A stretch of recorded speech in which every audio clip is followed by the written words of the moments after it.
Bank లేదా ఒక bank ఒక ప్రభుత్వం పోటీ పడితే ప్రభుత్వానికి పోయేదే ఉంది, అధికారులు కేసులు నడుస్తూ ఉంటుంది.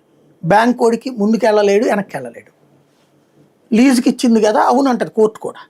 లీజు భూమిని నువ్వెట్ట అమ్ముకుంటావు పోరా అంటది అక్కడ. దాంతో బ్యాంకులు నష్టపోతున్నాయి.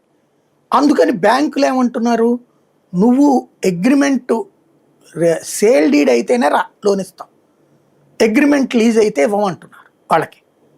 అంటే ఇక్కడ వెరీ సింపుల్ ఏంటంటే, మీరు షాప్ పెడతానంటే షాపులో సరుకులకి 10 లక్షలు ఇస్తారు కానీ స్థలం కొనుక్కోవడంతో సహా కలిపి లోన్ ఇయ్యరు కదా, ₹1,00,00,000.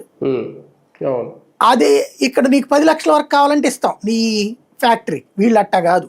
వీళ్ళకేంటి, నా జేబులో 10 పైసలు పోకూడదు, గవర్నమెంట్ నుంచో 100 ఎకరాలు తీసుకున్నాను నేను, 100 ఎకరాలు సేల్ డీడ్ రాయించేసుకున్నాను అనుకోండి, ఒక్కోటి ₹1,00,00,000 వేసుకున్నాం, 100 కోట్లు. నా దగ్గర 100 కోట్లు ఆస్తున్నట్టు. నా దగ్గర 5 కోట్లే ఉంటుంది కానీ 100 కోట్లు ఆస్తున్నట్టు. ఇక్కడ 100 కోట్లకి 80 కోట్లు లోన్ ఇస్తుంది బ్యాంక్.